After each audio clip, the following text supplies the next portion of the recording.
like I said before you start the medication, you have to see your healthcare provider, because different types of medications may not be suitable for you. Right. So you got to make sure you speak to your healthcare provider, and he will tell you which one is suitable for you. Now we're going to start with the ones I have used quite recently as well. Now the big one, boom, boom, Big boom, one. big one. Everyone, are you ready for the Ozempic. Yeah. Ozempic. Let's talk about Let's talk Ozempic. about Ozempic. Let's talk about Ozempic.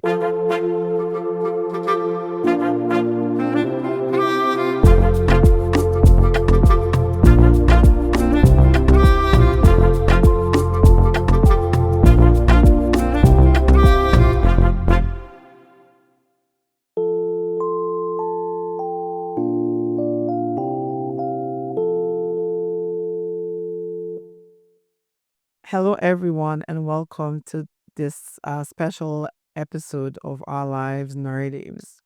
Like we promised before, even though we're on a pause, we would bring episodes here and there when we do have burning information that we do need to share before we resume the second segment of season 2. So today, we do have a renowned doctor in Alberta here. He's the family physician expert, emergency physician, hospitalist, and award-winning physician. He's got a background in diabetes, weight management, and he's a lecturer as well at the University of Calgary. So today we would be looking at what obesity is, the complications of obesity, related conditions, and how we can manage obesity. Just so we're aware, it is an important aspect of health. So I'm so happy and excited to have our guest here for today, and no other than Dr. Amanna. Dr. Amanna, you are very welcome Thank you to so this much. Thank you podcast. for having me. Thank you for having me. You're welcome. Yeah. Thank you. I know you're a very busy man, but you volunteered your time today to share relevant information about obesity. And that's you're an expert in that field amongst many others, which will have you share along the way. So just before we proceed into this topic of obesity, I just want our audience to know that this is not this is just for educational purpose. Make sure you go to your healthcare provider if you do have questions about your health and specific guidance that you might want. Okay? So this is not a substitute, I would say, for healthcare advice. All right. So Dr. Amanna, you are welcome. Why don't you would like you to tell us a little bit about yourself and your professional background. Yeah, so I was born in England, and I'm into 3 different fields right now. I'm a family physician. I'm also a hospitalist and emergency physician as well. And I also look after the elders in nursing homes as well. I also teach for the university as well. Another role I recently took on was I assess overseas doctors that want to practice in Canada. So they come to me for 3 months, and then I'll assess them to make sure that to see whether they're up to the standards of practicing in Canada. And if they are, I will let the college know that, okay, I feel they're good enough to practice in Canada. So that's one of my main roles as well that I do. And generally speaking, I just like teaching. So Yeah. what I've realized about teaching is either you like it or you don't like it. And I'm the kind of person that loves it, you know, Yeah. me. So yeah, so I'm happy to be here to tell people about my experience with on how I deal with obesity patients, because I've had a lot of people who are obese and then I've helped them out. I've also helped myself as well, because if you'd seen me about 3 years, you might not recognize me. I'm always much bigger than this. So I'm willing to share my knowledge. Awesome. Well, thank you. It always sounds better when you're coming from, when you in fact have that experience. So our audience or our viewers here today would know you're not just preaching what you don't believe in, Yeah, right? no, You've yeah, experienced this and yeah. you've seen results in what you're gonna be sharing here today. Yeah. And of course, your many patients that you deal with, on a daily basis. you do see results with some of these approaches that you've been directing them right towards. So all right, so we would and we need to celebrate you even more. An award-winning physician. Thank That's you so a much. big deal. Thanks so much. Yeah, Congratulations. thanks. And I know you've shared with me that for this specific award, you were the second Black doctor to have that in Yeah, Alberta. yeah. So It was how great. does that feel? It felt great. I thank God that I got the award. It's just a bit of recognition about the teaching that we do for the university. So it was an honor as well and a privilege because it's difficult to get that kind of award. So I just thank God I did get it. You understand me? And I'm happy. I was happy to receive it, and that happened in the mountains. Got the award in the mountains, and Nice. so. It speaks a lot. Means you're a hard worker and you stand out. Yeah, So that's good. It's we good. do Helps to give you some recognition in the society. yeah, for sure. And we Yeah. do appreciate you being Thanks. here. And yeah.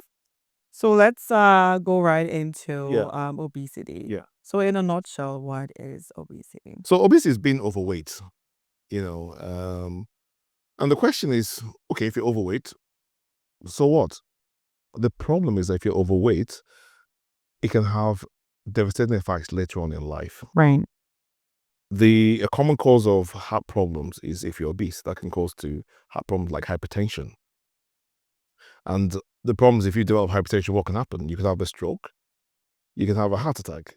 So obesity is a risk factor for having heart problems. What also is another problem with obesity? Well, when you're obese, it makes it difficult for you to exercise. And when you exercise, we know that helps you with so many things.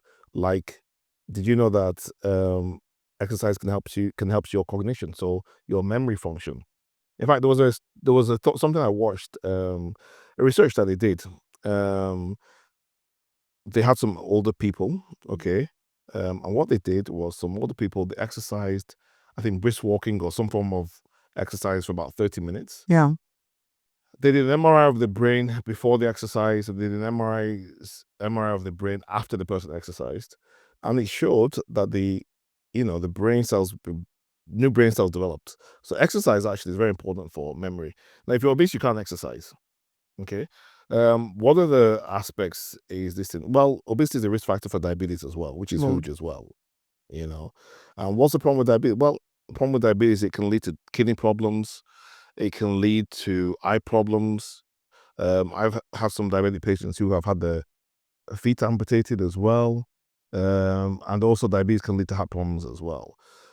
Also, as you get older, as everybody gets older, we have the bones get not the bones begin to decline. Into wear and tear of the bones happens, suddenly, and that's arthritis. And when you have wear and tear of your joints, what happens? Well, difficulty in walking.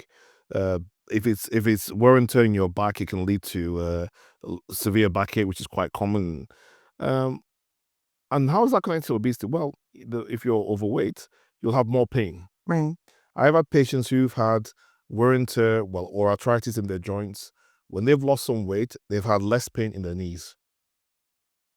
So it helps. Also, obesity is a risk factor for some cancers as well. So that being said, obesity to me, is a serious disease. And it's worth having that conversation. And it's worth having that conversation. Right. And the mistake people make is that, well, how am I going to do it? I'm like 200 pounds or 300 pounds. I'm like, well, it's every small step helps. And that's why we're here today to talk about the things that you can do to help to sort out the obesity. Now, the first thing the way I'm going to deal with it is this. Just even before we go into that, because we know at the core of public health is prevention. Yeah. So, like, how can we even start thinking about preventing obesity? I know you can really do it for every circumstance, every situation, but what are some of the the key things? The key things is number we one can do to is prevent it. But the key things is this: is that Yeah. watching what you eat as well. Okay. So the diet intake, reduction in the amount of food that you take can help as well. having a weighing scale helps a lot. I think that's every family should have a weighing scale. You understand? Because the problem is that it's very easy to, enjoy the pleasures of life, and before you know Right. what's happening, it's all over. But if you have a weighing scale, if you're off maybe 10 pounds, Right. I probably need to do something about this. You know. So weighing scale, small device, but it's very important because that can tell you when you're going off the limits. Right. But if you're not weighing yourself, because it's very easy, you're not weighing yourself, then before you know what's happening, you're changing clothes, and Yeah. then changing clothes again, and then before you know what's happened, boom, you're in the big bang of being very obese. So weighing scale is important. So that when you've added a few pounds, like you've added 10 pounds or you added 15 pounds, you say, oh gosh, you know what, I need to do something about that. I have a weighing scale. So how often because you don't want to be jumping on the scale every Well, you know what? It day. depends. See, it depends on how people view it. You understand? Like me personally, I like to weigh myself every day. That's me personally. People have different As long as it's ways to not say. As affecting long as it's not your affecting you, yes. But then mental health. I would say at least once a week. Okay, that's Weigh yourself at least reasonable. once a week. You understand me? Weigh yourself at least once a week. If you weigh yourself once a week, at least you can now know, okay, I've added 5 pounds or about to fine. Right. Adding a couple of pounds here and there, you're back and forth. That's not too bad. But it starts getting, if this week you're 10 pounds. The Mm. next week is like 15 pounds. By the end of the month, you've added like you're like 15 pounds. Then you start okay, what's happening here? Right. And then if by the second month you've hit 30 pounds, it's like, or 3 months, So that's the key thing. And then also, what the diet is important as well, which we're going to dwell in as well, more into, you understand me? Okay. But the key thing, I would say, a good way to prevent you getting over that weight is to make sure to be checking your weight. Okay. And then you can see the trend. Yeah, right? like I And you said, can act I do on it. I do it almost on a daily basis. That's me, but I would recommend maybe once every week or once every 2 weeks. Okay. All right. Thank you. This question is obesity hereditary? Can we inherit obesity? There are conditions, medical So, conditions, you understand me, that could be genetic, and that's a genetical predisposition. But most times I would say not really, you understand me? just so somebody won't say Yeah. they might not say, "Oh, I inherit this." No, yeah, it's You could inherit eating a lot of food. yeah. That's right. So it's mostly majority of the time is just lifestyle. Yeah, right? lifestyle. Yeah, Yeah. lifestyle. So Yeah, lifestyle. and we'll talk about some of those Yeah, lifestyle yeah, changes yeah. that we could be working on to help manage, either prevent or help manage the weight, right? And then although I'm going to dwell on it more. Diet is very important. What you eat. Right. It's just try and eat smaller quantities, than bigger food, than large amounts of food. That helps as well. If you're eating smaller quantities as well, it helps to prevent you from being obese as well. Right. Okay. So we're already getting some strategies there, how we can prevent and manage obesity. We're gonna look at natural weight loss because that's one strategy that you use with your clients, right? So we do have pharmacological and non-pharmacological methods, right? However, from our conversations, you don't jump into medication right away because there's a lot of factors involved. So what is we can start with the non-pharmacological ways of managing weights, and then we could move into So the different ways of managing your weight loss. So one of the methods, a good one, is intermittent fasting. Okay.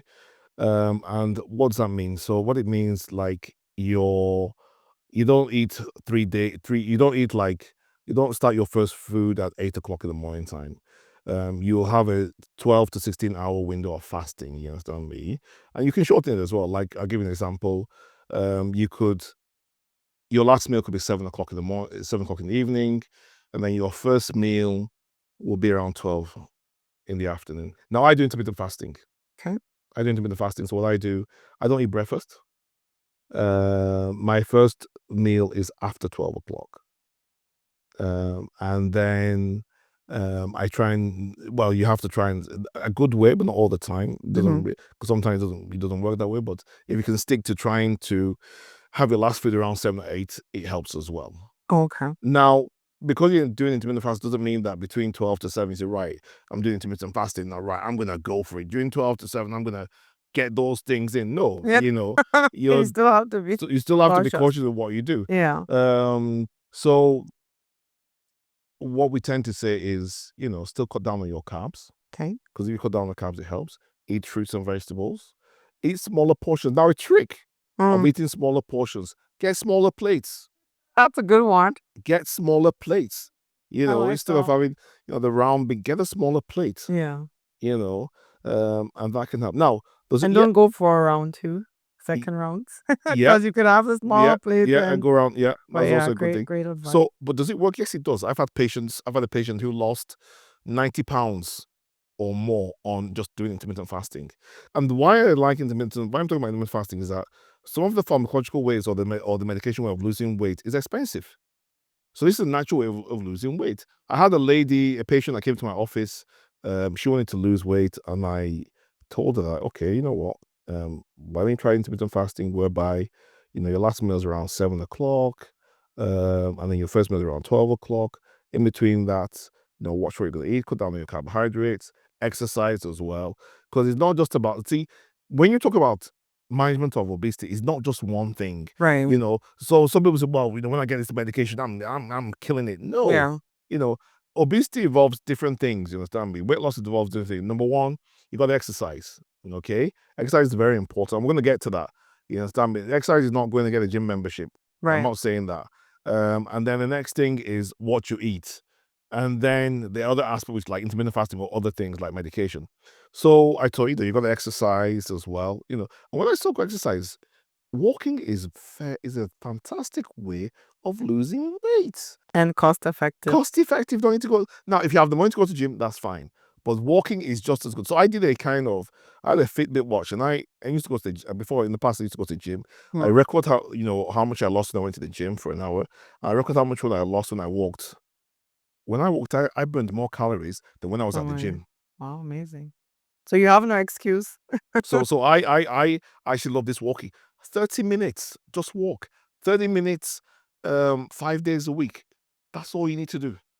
I have a friend, every single day with his wife, he walks. Even in the winter. So winter, Talk I can't about walk. motivation. Winter, you know, every single day he walks. Motivated, highly And motivated. not so far, maybe 30 minutes, 1 hour. Yeah. Every day they do it.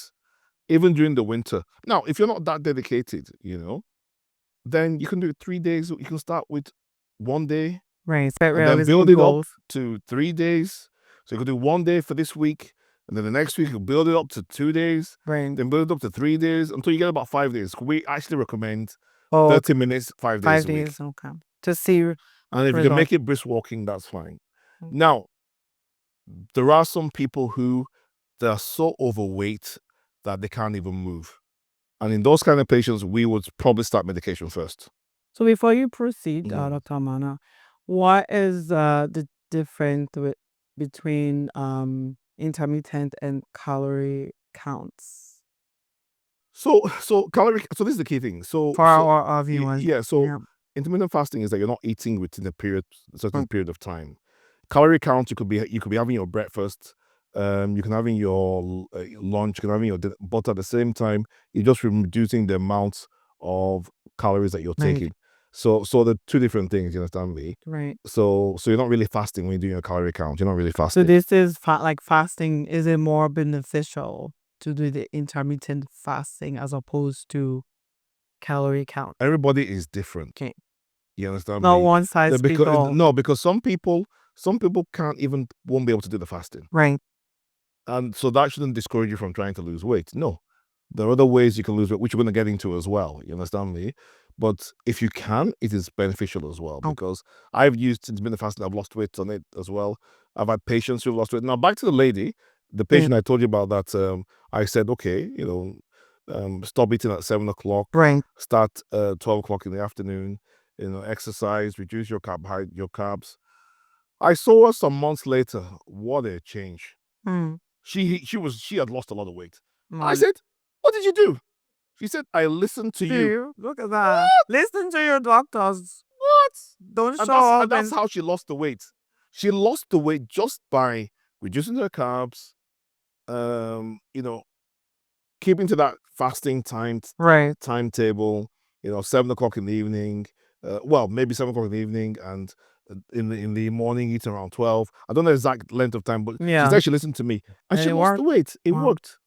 So yeah, you're saying this is cost effective and cheaper. Yes, because Ideally, it it is is. because the key thing is this: not everybody can afford the medication. So at the end of the day, I'm also going to tell you how I deal with my patients in terms of how it can be cost effective for them as well, people Right. that can't afford it. But we're going to go into that when we do medications. But for people that don't have money, you can start from somewhere, and you can start with intermittent fasting, which is cheap and it's free. Right. That is one way of doing it, you understand me? And it works, you understand me? Now, can you cheat in intermittent fasting? Of course you can cheat with intermittent So fasting. be flexible. Yeah, I But cheat. I cheat in intermittent fasting. I have a cup of coffee. look at that. I have a cup of coffee. You It's understand not me? as rigid as It's you not as think. rigid. So I have a cup of coffee. I have some milk in the coffee as well. Yeah. A bit of sugar. That's it. But I don't eat. But I have my coffee. Now I try black coffee. My wife is into black coffee. What am I gonna do? Black coffee. I could not do black coffee. I just couldn't do it. You understand me? Some people can do it. Because ideally, in intermittent fasting, what we tend to say is that between 7 and 12, you can drink water. Okay, I was gonna ask. You can drink water. Okay. You can take coffee, but black coffee. Okay. Me, I forget it. So it's okay if you wanna So if you want to cheat, you can cheat. It's okay. Yeah. Look at the bigger picture. Look at the bigger picture. Right? You will still lose the weight Yeah. if you cheat a little bit. You understand me? Because some people can't. Like I said, some people can't do black coffee. So have a cup of coffee. Right. But what I'm not saying, but don't right. I'm gonna have my burger now in the morning. No, that's going overboard. Yeah. You understand me? So Not what that kind of so what I do, I don't have a meal, but I might have a cup of coffee. Have a cup of coffee, but I don't have a meal. Now there are some people who are good at it, who they drink water and they can take black coffee. Fair play. Because the true definition of intermittent fasting is you can drink water, you drink black coffee, and then you have your meal around 12. You understand me? Or any time you want to do it. But like I said, there are some people who can't, like myself, and I cheat, Yeah. but it still works. You still lose the weight. So you can be flexible. It's not Right. one day. And then sometimes, you don't have to be. It doesn't have to be 12 to 18 hours. It could be shorter. Okay. So if you can't make it to then, you could start at the shorter regimen. You could say, well, my last meal could be 8 o'clock, but I'll eat around 10 o'clock or 11 o'clock. Fine. So whatever works for you, as long Yeah. as you're doing something. Yes, right? yes. What about people that have ulcer that they really cannot tolerate? Yeah, so that's what I'm saying. So that's why we say it's not Like for what? everybody. And this Right. is, like you rightly said, before you do anything I'm recommending here, you have to go to your health care Right. provider. The reason why I said that is that I don't know your history. Yeah. I know my patients very well, so I know Yeah. how to discuss with my patients. Your history, I don't know. So I recommend that whatever we discuss here, before you want to do any form of diet, you need to speak to your family doctor. Correct. See a health Noted. provider. Don't just say, right, I'm going to start. No, because you might have a condition whereby if you're doing the intermittent fast or whatever, or some other thing, some other form of dieting, that could affect your health. So Right. you have to discuss with your family and you work out a plan with him.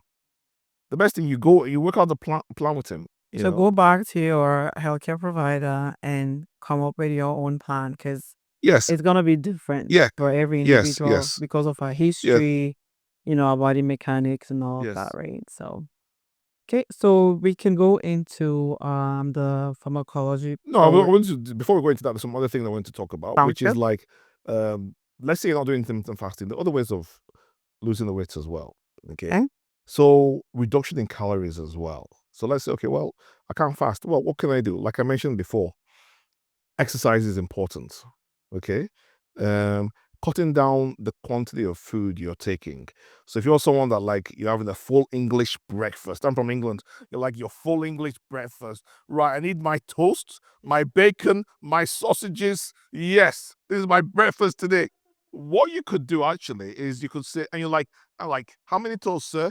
3 toasts must be on my list, what you could do is you could cut down on that. So instead of having 3 toasts, you could have 1 toast. Instead of having 2 sausages, you could have 1 sausage. You understand me? Instead of 3 bacon, you could have 1 bacon. You understand me? And so you could reduce your breakfast quantity. You understand me? Right. Secondly, if you're having lunch as well, you could reduce what you're having there, the quantity as well. So I had another lady who I know her very well, and she was a bit plump. And then I saw her recently. I saw her, not recently, but I've seen her in the last 6 months last 6 months or 1 year when I saw her. She was slim. I said, "What happened to you?" She said, "Portions." Oh. So She listen lost to your doctor, portion. she lost weight by eating Small smaller portion. portions of food. Wow. That's how she lost the weight. You understand me? Now, if you're African, you like your pounded jam in the afternoon. So maybe cut down on your pounded jam. So what we say for those kind of things is eat more of your soup than your pounded jam. That will replace. Yes, You so know. your pounded jam, your fufu, Yeah. your gari, eat smaller quantities of those, and then have more soup. Right. Which will help in the reduction of weight, because that pounded jam, if you eat quite a bit of it, it's not going to help your weight. You Right. understand me? Yeah. So that's another way where you can. So like I said, so reduce the quantity of food you take. Reducing the carbohydrates you take helps a lot as well. Cutting down the carbs you eat, Right. helps you reducing weight. Another thing that helps to reduce weight is not eating late at night. Eating late at night, like, okay, before I go to bed, I like a cake, Can I have tea can I have before? tea? Can I like my cake and my sandwich, or I like my cake and my buns, if I go to bed, you can leave out those ones before you go to bed. Right. Because like I said, when you eat late at night, it's not going to help your weight loss journey. Mm. The whole thing, in summary, is that eating late at night will not help your weight loss journey. It will actually increase your weight, help you to increase weight. So if you want to increase weight, go ahead and start eating late at night. So go to bed early then. You don't have to go to bed. You don't have to go to bed early. You don't have to go to bed early. But what I'm Would trying to that say is help? that, well, no, you don't have to go to bed early. But then you can swap. You can say, okay, right. If you want to treat yourself, instead of having it every single day, like your cakes or whatever. So, because some people, they like going to bed with cakes and biscuits. So you could say, okay, I will do this maybe twice a week instead of my everyday this thing, and then maybe with time, if you can, cut it out.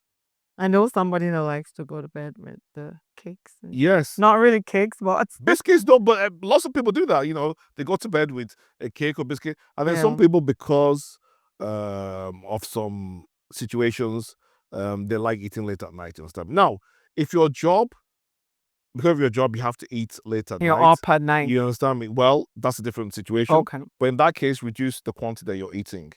Now, in everything you do, you need to drink water. Lots of water helps in the weight loss journey. You know why? Because it makes you full. Oh, yeah. And then when you're snacking, take some nuts instead of cakes. Right. Like during the afternoon, maybe you feel hungry, you could take some nuts instead of healthy options, right? Yeah. Alternate. Yeah, and then the chocolates, the ice cream, cut down. People should cut down on them. I love chocolate, but I don't eat chocolate that I used to eat before. That reminds me, I used to have an uncle back home. Mm. If you tell him you're hungry, he tells you go drink a glass of water. If it doesn't work, another glass. So we recommend 8 glasses of water a day. Okay. Because if you drink water throughout the day, it helps to make you get full. It helps you to be full. So drinking water helps in the weight loss journey. And then I'm going to stress this. Exercise is important in your weight loss journey, whatever you're doing. Even if you're taking small calorie portions, or you're doing intermittent fasting. Right. Exercising is very, very important. Now, the mistake people make is, well, I need to get it. Please don't tell me you need a gym membership. No. Walk, and you start small. Right. You could do 10 minutes. You just go outside, walk for 10 minutes. You understand? Now, what the research has shown is that, or what I know is that your 30 minutes doesn't have to be all at the same time. You can break it up. You can do 10 minutes in the morning if you have the time. You can do 10 minutes in the afternoon. You can do 10 minutes in the evening. If I have a friend in London, she's a doctor as well. During her lunch break, she goes for a walk. During her lunch break, she goes for a walk. To find ways you could Yeah. do this during the So course in my of your day. office, in the past, what I used to do in the past was, Hmm. the patients will come to me in the room. I will see them. If I need to examine them, then I'll examine them. Then what I decided to do is I had other rooms in my office or in my clinic. So I said, you know what? So I would see patients in one room, and then when I wanted to examine them, I would walk to the examination, which is next to the room next to it. But that made me get up. That made me get up, and that's my exercise, just walking from room to room, Right. rather than staying fixed in one place. It might seem simple, but But it it's helps. effective. It helps. Yeah. And then another thing that helped as well is there's this machine that they have that you can use like a bike. Some people use it, and they put it under their desk. And it's a Yeah. form of exercise as well. You understand me? So it helps. And also parking your car as well. If you or have a place where you can park your car a bit farther away from where you work, then you can use that 5 minutes to walk to work. You understand me? Now, during the snow, it might be difficult, Yeah. because it's so cold. But during the summer period, you could do that, whereby instead of it parking it close to the door, Yeah. you could park it just a little bit behind, further away, so at least you can walk a bit further to get your office. And That's that the way adds for up, me. right? Like It all if adds you up. It Monday all to adds up. Friday, It all adds yeah, up. adds up. So just finding creative ways Yeah. that works for you. Yeah. Because everyone's schedule is different, lifestyle, And then downstairs I have a treadmill downstairs. So, in the past as well, I used to, when I come back from work, I'll go on the treadmill as well, So, but like I said, if you don't have a treadmill, you can walk. We have to find the time. Yeah. We get caught up with our jobs and families, but it's a priority, right? Awesome. Okay.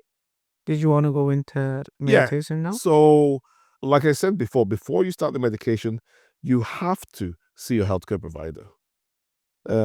Because different types of medications may not be suitable for you. Right. So you got to make sure you speak to your healthcare provider, and he will tell you which one is suitable for you.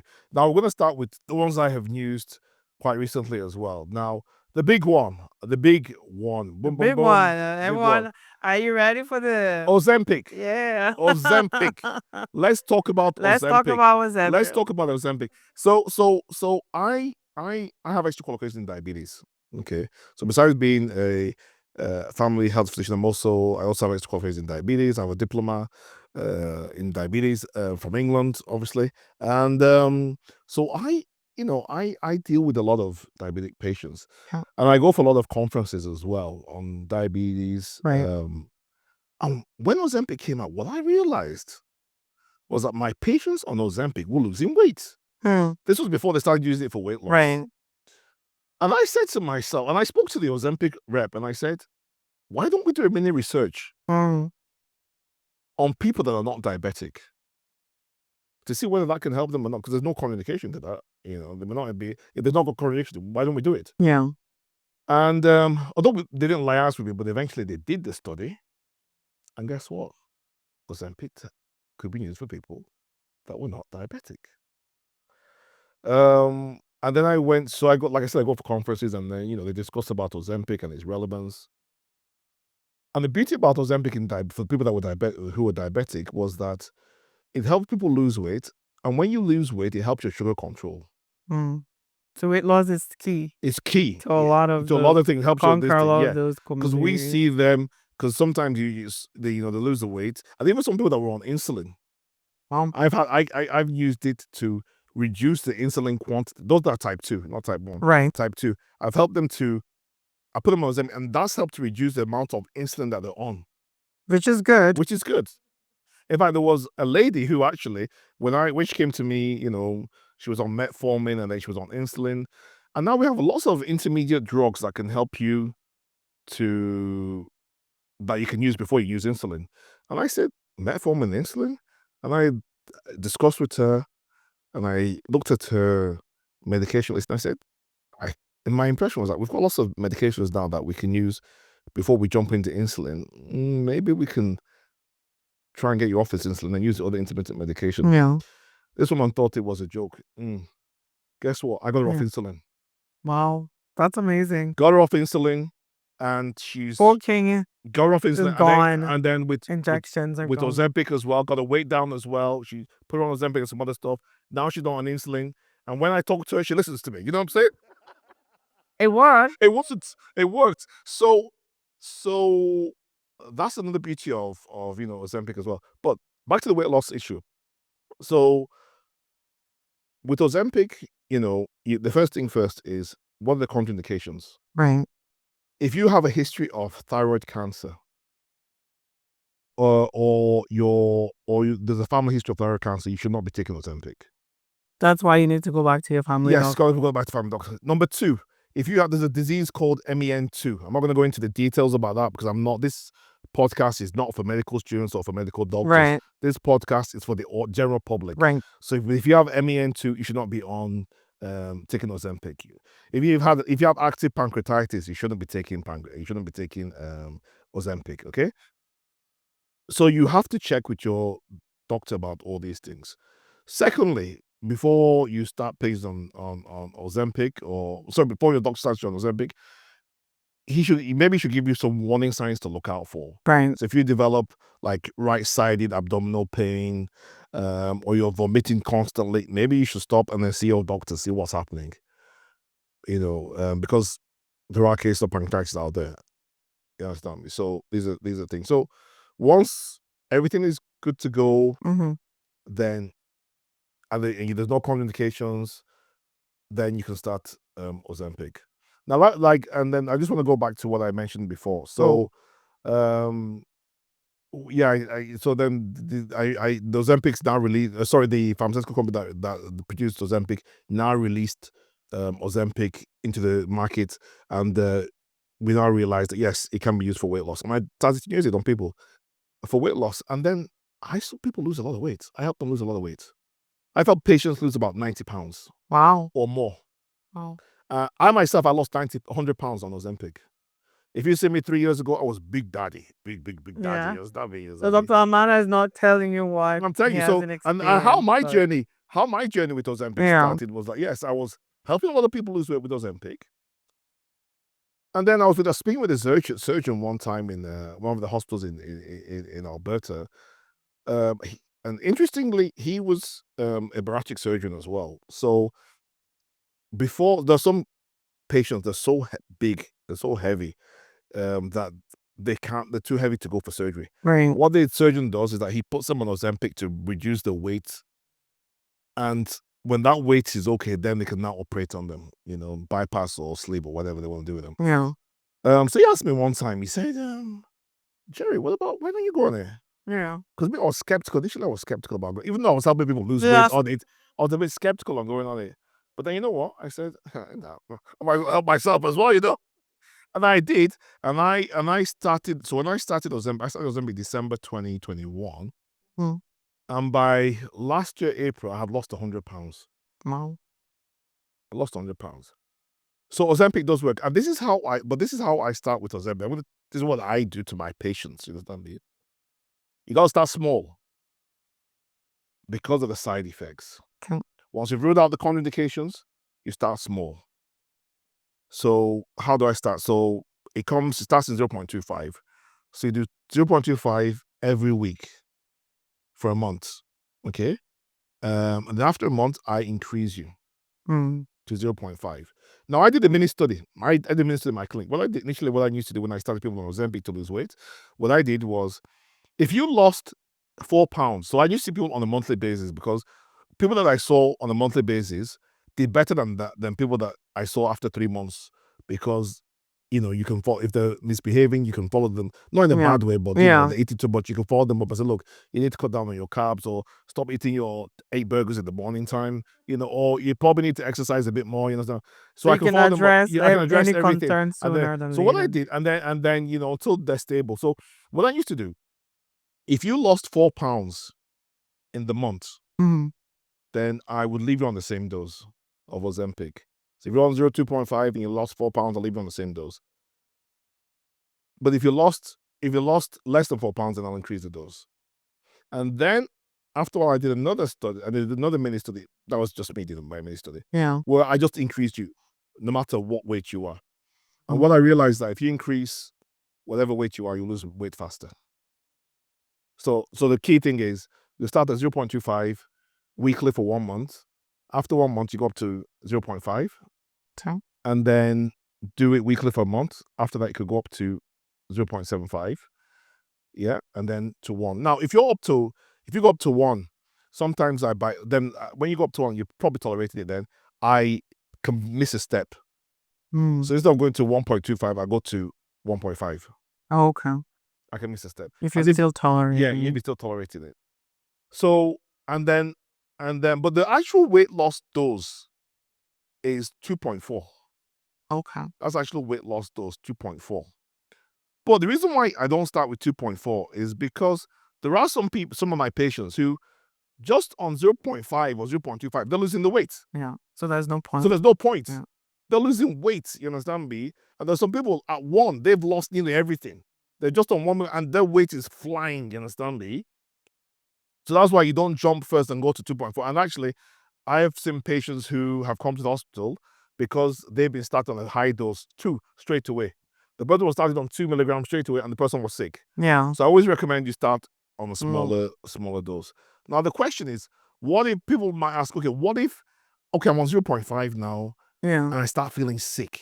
What do you do about that? Yeah. How do you manage those? So what I do sometimes is, okay, why don't you go back to 0.25 and try it again, you understand me, and see for another month. So you're on it for 2 months. So some of my patients, I do like that. And then by the time they've done it for 2 months, by the third month, for 2 months, by the third month, then they now tolerate it and they now go up to 0.5. That's one option I do.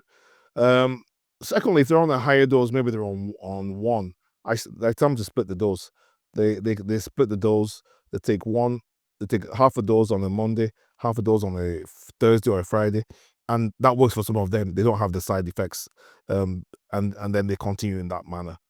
And then there are some, I've actually given them some pantoprazole. Okay. And it has helped them with their side effects. I had a patient who, was on Ozempic and they were having side effects. And when I gave them pantoprazole, it went away. Okay. Now, this is the key thing. Do not compare yourself with anybody when you're on these medications.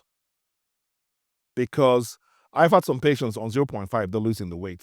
Right. I've had some patients on 1 milligrams and they're losing the weight. I've had some patients, they had to go above 2 and then they lose the weight, you understand me? So everybody's not the same. Right. People are different. So don't say, oh, my friend at 0.5, she was losing all her weight.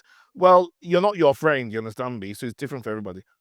And be patient as well. You have to be patient as well. I had a patient who said, doctor, will I be slim? I said, we'll get there. And guess what? At the end of the day, I got her to be slim. No. She just needed to be patient And and follow the process. Right? And remember, even though you're on medication, you gotta do the other things I'm telling you about. I was gonna. Well, let's just. You understand me? Yeah. The other things I was talking about, like watching how much you eat. Right. Okay. Also, exercise. Exercising is everything. It's essential in everything you do. Right. Switch out those high carbs. You understand me? For fruits and vegetables, nuts.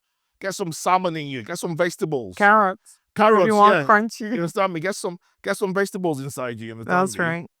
Smaller portions. You got to do it. You understand me? Because if people that exercise and take Ozempic, to mix the. I mean, like I said, between December 21 to last year, April, when I lost about 100 pounds, I would go for walks. I'd walk. The walk was about 30 minutes, 40 minutes. I just go to the shop, the superstore. I'll just go and walk and come back. That was it. So that would work in the winter. Yeah. Right? Go to the mall. Yeah. That's just the shop nearby you. You don't have to walk. You're not walking 5 miles. No, just walk to a shop near you and buy. That's almost 20 to 30 minutes. You understand me? Walk to a shop nearby you and that's it. Yeah, and I'll tell you this. When I lost 100 pounds with Ozempic, I never went to the gym one day. One day, I didn't go to the gym one day. To save that money. Yeah, so you don't. Now don't say, oh, Dr. Amanna said we shouldn't go to the gym. I didn't say that. That's right. So don't say, oh, I didn't say that. If you want to go to the gym and that's the way you like to exercise, fantastic. Yeah. I used to go to gym, so I'm not against that. You can go to gym, that's fine. But we're looking at, in case you don't have that financial stability to go to the gym, or you don't have that time to be going to the gym, you feel that, okay, I'd like to do things locally as well. Yeah. Then walking is just as effective. That's the point I'm trying to say. Right. And I did that, and that helped me to lose weight. And other people have done it as well. It's helped them to lose weight as well. So does Ozempic work? Yes, it does work. Now the question is, Ozempic, is it safe? Well, the millions and millions and millions of people who are diabetic that are on Ozempic, if it wasn't safe, don't you think that thing would be plugged by the diabetes people? It's approved, so we call it Wegovy in Canada. It's approved in Canada for weight loss. It is approved in America for weight loss. So don't be scared. Just make Yeah, sure. but you have to, speak to whenever you your want to start doctor. any of these medications, Right. you have to speak to your family doctor or healthcare provider. Right. You got to do that. We cannot overemphasize that. You got to do that. Yeah. And then if there's any communications, you can't take it. Understand? Like I said, Right. I mentioned other ways you can do it. Now, cost. You're going to talk about cost. Right. So in the past, Ozempic was, some insurances would cover Ozempic. Okay, that was about a year or two ago. But this is the key thing: Ozempic exploded, and everybody was taking it. Both diabetes and non-diabetes. You understand me? And therefore, the insurance company was just too expensive for them, so it wasn't covered. Now the question is, if you pay on average now, if you're doing a 0.25 or 0.5, it'll last you for about a month or more. On average, the cost, I'm not sure if that is that cost. You have to discuss with your pharmacy, but it could be in the range of about $280 to $300 or something dollars. If you're combining 2 pens, it might be in the range of $500 to $600. You understand? That's if you're going above one. You understand? If you're going above one, you understand? So if you're at one, it's probably the same amount. But if you're going to go like 1.5, 1.25 or 1.5, you have to combine 2 pens. It might be in the range of close to 500. You understand me? So so if you're going above one, if you need above one, you might in the range of 5. Now this is the key thing. I've had patients who've come to me. Look, I can't afford this. How do we do it? Take it every 2 weeks. Okay. Take it every 2 weeks. The effect still the effect will still be there in 2 weeks' time. So I've had patients who are, because of cost, use Ozempic every 2 weeks, not weekly. Obviously, if you can afford it for weekly, that's fine. But if you can't afford it for weekly, then every 2 weeks. This is for weight loss purposes. This is what I do for my patients. But I said, everybody's different. You got to discuss with your healthcare provider. But my patients who can't afford it, I tell them to take it every 2 weeks, because every month they just can't afford it. So that's one way you do it well. But like I said, you have to combine with all the things I mentioned before, like diet and everything. Now, what are the side effects? Like I said, the side effects: nausea, vomiting. Some people have diarrhea. Some people have constipation. You understand me? And managing it for you observe just playing around with the dose. Yes, I manage. Helps. So what I've done, like I said, I've told them to split the dose, and it has worked. So when they've split the dose, so instead of taking all the dose at the same time, Right. they've taken it on one day of the week, and then the other day of the week they've taken the other dose, and that's how they do it. And the side effect, they didn't have any side effects when they did it like that. Yes, yeah. And then also, when you're on Ozempic as well, eating very heavy is not a good idea, because when you eat large meals with Ozempic, you might be sick on it as well. So you got to eat smaller and very high sugary foods as well. Might make you sick on Ozempic as well. You understand me? So you got to make sure you don't take very high sugary foods, and you got to say, right, today I'm gonna eat a feast today. Well, you eat a feast on Ozempic, and you're gonna find some trouble, man. You understand me? Yeah. So it suppresses your appetite. The good thing about Ozempic, it suppresses your appetite. Yeah. So just to clarify, So in the past, some insurances will cover it. Right now, most insurances don't cover Ozempic. so even if it's So if you have a private insurance, they might cover you. You understand me? But most people in this province don't have a private insurance. So the normal insurance that you get, like the Blue Cross, the Great Western, or other insurances that you might have, most of them will not cover for obesity, weight loss. Oh, really? So that being said, Wegovy, I heard because in the past they stopped covering for weight loss. You understand me? Okay. But now I heard and I've seen some forms now. Some insurances are covering for Wegovy, but may not be all of them. Okay. So some insurance companies are covering Wegovy for weight loss, but it is on an individual basis. So some insurances may not cover you, some may cover you. So you Okay. gotta find out from insurance whether you're covered or not. Okay. Sounds good. But So like I said, in terms of how can you manage it, like I mentioned before, cost wise, yeah. you might take it every 2 weeks. The effect will still be there if you take it every 2 weeks. You understand me? And like I said, you incorporate it with other things like we mentioned above. Awesome. Yeah. Okay. So Ozempic works. However, speak to your healthcare provider, and you have to maintain that weight management. So it's not just about taking the meds. You have to make sure you maintain that lifestyle of, being active and looking at what you eat, your diet. Yeah. Okay. Did you want to look into Mounjaro or? I was, but I wanted to say something else about Ozempic as well. Okay. Just like it's just about medication. Like, so, the question is, do I have to take Ozempic forever? Now, the question is this: if you have high blood pressure, I have patients with high blood pressure, and then they decide, okay, I don't want to take it anymore. And when the patient decides not to take it anymore, what happens? The blood pressure will go up. Right. A common scene is I have patients who have high cholesterol. I said, I don't want to take this cholesterol medication anymore. And guess what? Repeat the cholesterol and you go, or I've had some patients, I want to go off this depression medication. Okay, they go off the medication, and then they come and see me 3 months. Oh, doctor, you know what? That medication I decided to take off myself. Oh gosh, I'm feeling it now.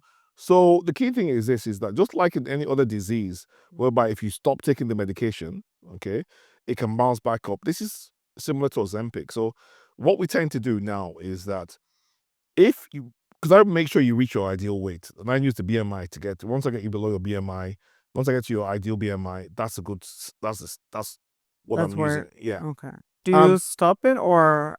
No, so what I do, once you get your BMI, Okay. we now do a maintenance dose. So the maintenance dose is like, we start with every 2 weeks, and then you come back in a month to see me. You understand me?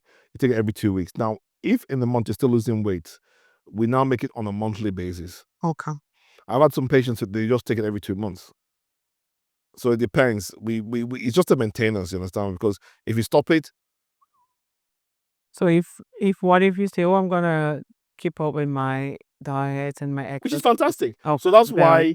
So the key thing is like I said, it's good you have a maintenance dose. Because some people without the maintenance dose, without but there are some people, they get to that normal BMI, they continue to exercise, watch their diet, they may not need Ozempic again. So there are people like that. There's some people who Ozempic has helped them to reach a healthier lifestyle, and based on what they're doing now, they're not adding the weight based on what they're doing now. So they don't need the Ozempic. But there are some people, no matter what they do, if they start the Ozempic, the weight goes back up. Those are the ones that need maintenance of Ozempic. But people who say, okay, you know what, I need to maintain my this is not working. I've stopped the Ozempic, and after 2 months, I've added like 10 pounds. It's just not. Yeah. Building the maintainers. Okay. And it's not for you to get a client to size 0. This is for No. health So related. I've had patients who I said, look, I'm a patient who said, look, my aim was not to make you to be size 0. Right. And I've told them, look, you're not getting Ozempic from me, mate. My aim was to get you from a obese state, which can affect your health chronically, to a slim state whereby you can be healthy, and it helps you prevent you from getting high blood pressure, diabetes, and other issues. You understand me? But it wasn't to make you a model. I'm not a modeling agent. That's right. It's a medication, so I'm here to help you. I'm here to help you lose weight, and not to be on it. So not for you to look like a size. No, I'm not here to make you size 0. So if you want to be size 0, you're in the wrong. You're not coming to me. That's I ain't gonna do that. You know what I mean? And some people who come to me say, "We need to." I said, "Nah. If you come to me as a patient and you're slim, you come to me, I said, no, sorry, I'm not doing it. That's not what Ozempic was for. Ozempic is for obese people to lose weight. Now, if you're slim, then sorry, Ozempic is not for you. Just wanted to clarify that. Yeah. Well, we've learned a lot about weight management and Ozempic. There's another drug out there, right? You can just talk a little bit about it in terms of effectiveness and cost as well. It is Mounjaro. So yeah, so actually the Mounjaro is, you can say, the new kid on the block. Okay. You understand me? So there was a conference that I attended, because I like attending a lot of conferences. The conference I attended to, which was held in Toronto. So this conference in Toronto is, the organizers, it's like the best diabetic conference in the country. If you want to know about the latest that's happening in obesity and diabetes, that's the conference to go to. It's a doctor's conference. So if you're not a doctor, there's no point in turning up, because they're going to talk all scientific things, all about evidence-based medicine. So it's not for patients, basically. Understand? It's a doctor's conference. Understand? But that's conference, I go for it, and because it gives me all the latest evidence-based medicine on obesity and diabetes. And that conference I attended was about 2 or 3 years ago. They were talking about Mounjaro, the new kid on the block. You understand me? Yeah. And they did head-to-head trials with Ozempic. Okay. And the head-to-head trials was that for diabetes, you had a better control with Mounjaro. Also, you lost more weight with Mounjaro than with Ozempic. And it's like, okay, well, let's see. And it came late into Canada. Ozempic has been around for about 3 or 4 years in Canada. Well, it's been more than 3 years in Canada, Ozempic. Mounjaro just came in last year. Late last year, because we're all waiting for this. Where is this new kid on the block? Yeah. And I'll be disturbing the rep, because I wanted to start some of my pages. I said, I'll be disturbing the rep for Mounjaro. And I said, when is your Mounjaro coming out? So at least I can see what the effect on my patients, understand me? So I was actually the moderator for the launch of Mounjaro in one of the cities in the province. You understand me? I was moderator because obviously I have extra qualifications in diabetes. I knew about it. They wanted me to moderate it, and I moderated. It was a great event. Doctors came around. It was just for doctors, purely for doctors. You understand me? Just to introduce them to Mounjaro, and it finally came into Canada. So Mounjaro is similar to Ozempic, whereby what they do is that they help to control your diabetes, okay? But also it helps to slow the food process going down your gut, which helps you with your weight management control. It has 2 drugs in one. What do I say about it? So I used to use the Ozempic for weight management, but then I now switched to Mounjaro. Less side effects. Less side effects with Mounjaro. Does it help you to lose weight? Yes, it does help you to lose weight as well. Understand me? Cost-wise, same principle as Ozempic. You take it every week as well. Understand me? Once a week, subcutaneously, under the skin. Give injection under the skin. Okay. Now the next thing is, how costly is it? Well, on the long term, it's actually cheaper than Ozempic. Okay. Because no matter what size you go up to, you're never gonna go up above $360 or $400 for Mounjaro. You understand me? It has been approved for diabetes in Canada. Okay. Weight loss definitely will be approved for it, because it's approved for weight loss in America. So it definitely will be approved for it. Yeah. So is it a good drug for weight loss? Yes. And I'll tell you a story. So I had a patient who, anytime anytime her daughter, a relative wants to lose, one of her kids wants to get married, she wants to lose the weight. You understand me? And I helped her with Ozempic to lose weight for the last event she attended, marriage event she attended, and this one for one of her children that was getting married. She wanted to lose weight again, and I looked at the time frame and I said, so put her on Mounjaro. So about a couple of weeks ago, she's the slimmest she's ever been. He said she's never been like this since she was 17. Wow. Mounjaro works. So the effect is faster than well, they seem to lose more weight. They seem to lose more weight. But like I said, this is all on an individual basis. Right. Right. Like I said, some people will be on Ozempic and they'll still lose more weight than people on Mounjaro. Right. You understand me? But the clinical trials, head-to-head trials, is that Mounjaro you lose more weight than Ozempic. That's the clinical trials. But this is science. Yeah. Individuals are different. Some people may lose more weight on Ozempic than Mounjaro. You understand me? But the key thing is, if you're having a lot of side effects with Ozempic, you can't tolerate Ozempic, it might be a good idea to tolerate Mounjaro. I had a patient who was diabetic, overweight. You understand me? He was on Ozempic. He was put on Ozempic, but he had to stop it because of the side effects. So he's very heavy. You understand? He's quite big. I switched him over to Mounjaro. I said, "Okay, do you want to try Mounjaro?" He said, "Yeah." He wants to try. He was trying Mounjaro. He tried Mounjaro. No side effects. Tolerating it very well. So that's something that you might consider if you're not tolerating Ozempic. But like I said, some people might go on to Mounjaro and they might have some side effects. Yeah. So it's on an individual basis. But does it work? It does work. And from my experience, because I've taken both of them, Ozempic and Mounjaro, like I can take Mounjaro and I can take ice cream. How good is that? But on Ozempic ice cream, oh gosh, You're in trouble. Yeah. Whereas on Mounjaro, I don't. You understand? So in terms of, for me, like I say, it's on an individual basis as well. For me, Mounjaro causes less side effects. Right. And is effective as well. So bottom line, a lot of what I've heard is it's on an individual basis. Yeah. So, it's not all one size fits. Yeah. What about contraindications? Would it be this? Yeah, it's almost almost similar. Yeah, similar to Ozempic. Yeah, Ozempic. And like I said, the key thing about all these things, before you take any of the advice I've given you here, you must see your health provider, number one. Do not start any diets without seeing a health provider. That's number one.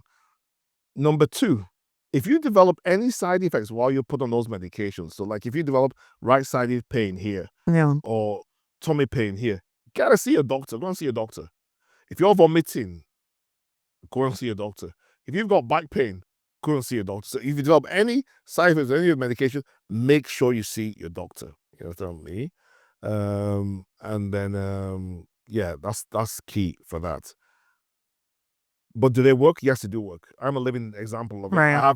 I've had patients who have. In fact, I'll give you another story. Okay. So I had a lady who wanted to lose weight.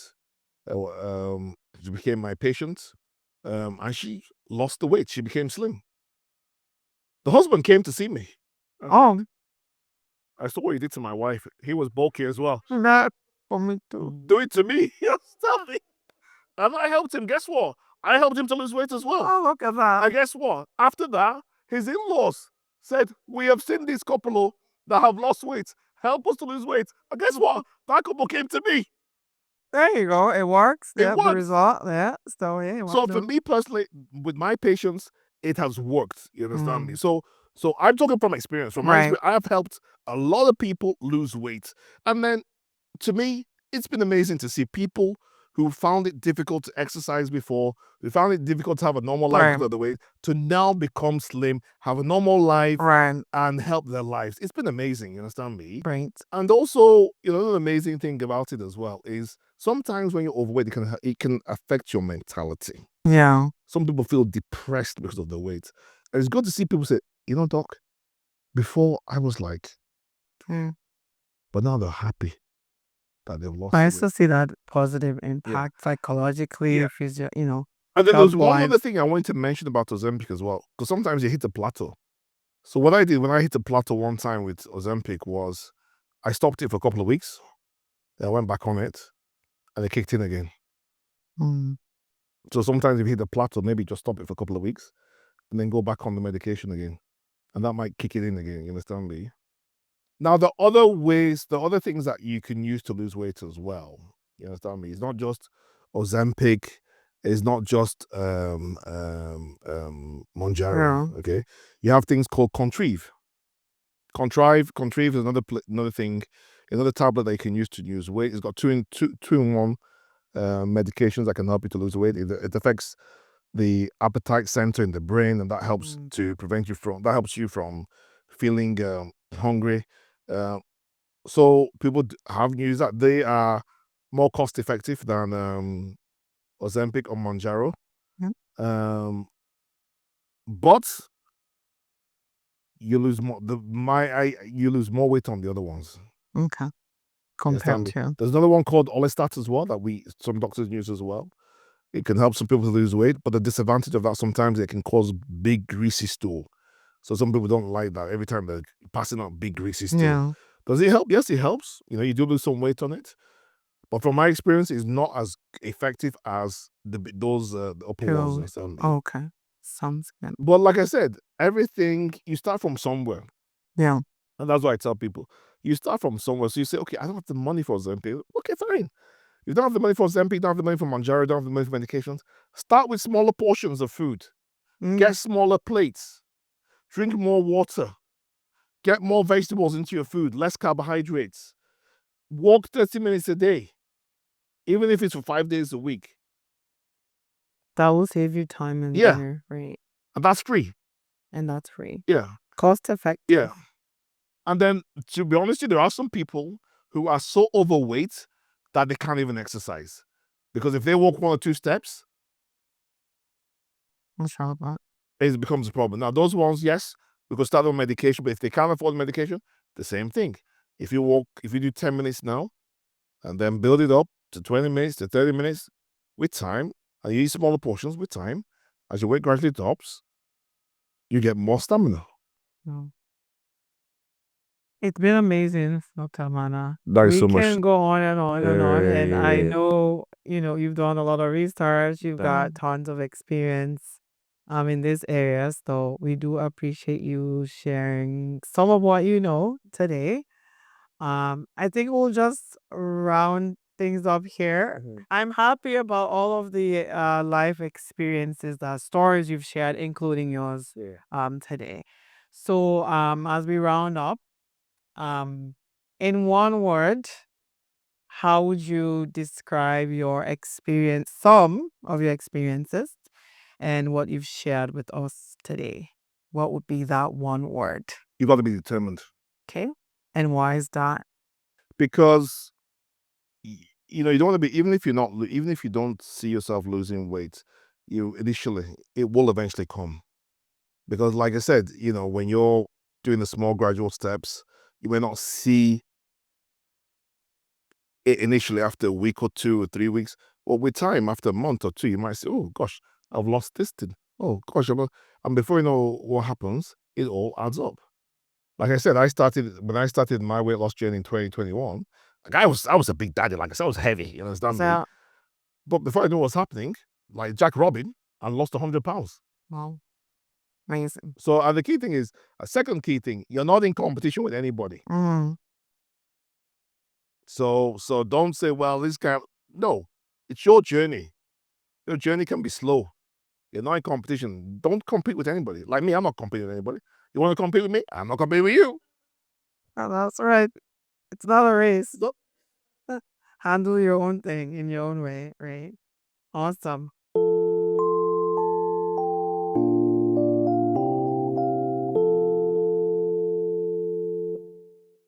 So, what advice do you have to our viewers out there in terms of, generally taking care of their health and weight management? yeah, so weight management, the key thing, like I've said before, weight management is very, very important because we see a lot of cases related to weight. Heavy. When your weight is increased, we see a lot of problems associated with it. So what I would say is, take small steps. Take small steps. Have a diary if you want to. I weigh myself on a daily basis. Even if I don't lose weight, I don't care. At least I do it every day. At least it gives me that encouragement. And when I see, it gives me encouragement to go further as well. Understand me? But like I said, even if you're not doing that, every 2 weeks, if you want to do it, do it. But start. So there's one thing. Somebody was saying something, and what he mentioned was that it's good you start. So all I can say is start your journey. Start your journey today or tomorrow. It could be, right, I've listened to Dr. Amanna on this beautiful podcast. Yeah. You know what? Today, I'm going to stop eating 3 loaves of bread in the morning. I'm going to go down to 1 loaf of bread. That's okay, right. I heard Dr. Amanna. Okay, you know what? Guys, Dr. Amanna said we do 30 minutes. So I know if we do 30 minutes, but at least I can try with 10 minutes. So from tomorrow, I'm going to do 10 minutes, at least 3 days a week, at least start from there. Yeah. So start your weight loss journey. That's the key thing. Start your weight loss journey. That is the key thing. The key thing is just to start your weight loss journey. Awesome. Amazing. Yeah. Thank you. Thank you so much, Dr. Amanna. It's okay. A pleasure. And I was going to tell you guys, I'll be back on the channel in about 3 months. I'll be back around February. We're going to talk about diabetes. That's right. And the medication used for diabetes. Because I have extra qualification with diabetes, and I've treated a lot of patients with diabetes. So that will be an interesting. And bring your questions in. Yeah, that's very important. Any question you have on diabetes, unfortunately because of the time, right. we didn't have this thing. But and also weight loss as well. If you got any questions about weight loss, you can bring it in. But the next podcast will be on diabetes. So if you have any questions about any aspect of diabetes, management, diagnosis, what are the causes, just bring it in, and I can answer it, as well as giving the podcast. Can I mention my channel as well? Of course, yeah. And then I have a YouTube channel called Dr. GT. So that's right. It's Doctor DR, and then there's a space, and then G for gold and T for tango. So Dr. space GT. You'll see a stethoscope. Yeah. Or hanging.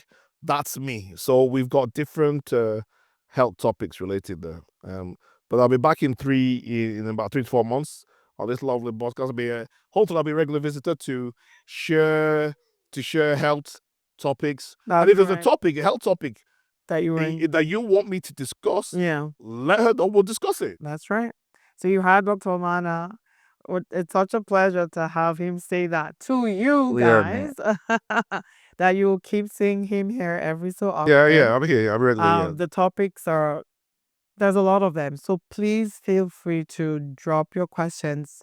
Let's have this conversation on the chats, the comments area, and you could personally send me any of your questions at medanproductions@gmail.com. Kindly send any questions you have in preparation for a next sit down here with Dr. Amanna regarding diabetes.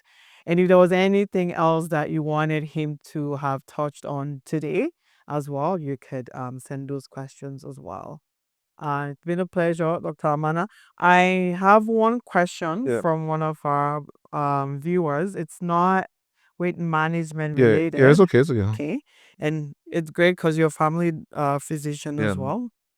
So this viewer was asking, are regular checkups required for kids? If yes, what type of routine tests should be carried out? So this is the key thing. I think a kid should have a checkup every year. Okay. Every year, a kid. Unfortunately, you're speaking to the wrong person because, right, I'm being sarcastic here. I had a friend who died playing basketball at 18. Yeah. Sorry. I knew someone at 18. I had another person I knew when we were in school, 16 on the play. I watched him playing football. He died, I think I was 15 or 16, playing football. So the question is that if he had a regular checkup, you understand me, maybe they would have found something like a heart problem or whatever problem, and could have curtailed it. But the problem is, he's a kid, don't worry, forget it. No, you need a checkup. I've examined some kids, and they've had heart murmurs.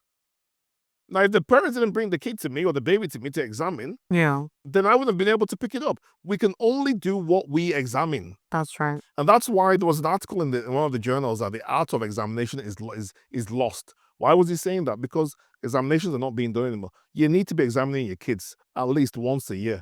Okay. And then based on the examination and the history, so, when the kid comes in, besides doing a full examination, we can ask you questions. Okay, what's been happening to you? Are you losing weight? Tell me your problems, you understand me? So and then based on the problems or the things that they've been experiencing, we can do further investigations. Okay. So we might not just actually do investigations just like that. We'll just examine the kid first, but we'll encourage the kid to tell us, is there any problem you're having? So we have an open question. If there's anything, then we can now base investigations based on if it is necessary, you understand me? But every year, very essential. Great. That was a great question. Thank you. Yeah, that was a great question. Was a great. I have patients who bring in their kids every year. Okay. They bring in their kids every year. Yeah. And you don't have to have a pediatrician. Your regular family doctor. Just your regular family can do that. Okay, awesome. Just once a year. Okay, depending on, so it's not just any kind of test, depending on the concern. Yeah, It because will they can come. determine the Because type if they of don't have any, test. if they don't have any problems or Yeah, concerns, we just do a general examination. Then we don't have to do any investigation. Because if there's no problems, you're not going to do any investigations on them or blood work on right. them. You understand me?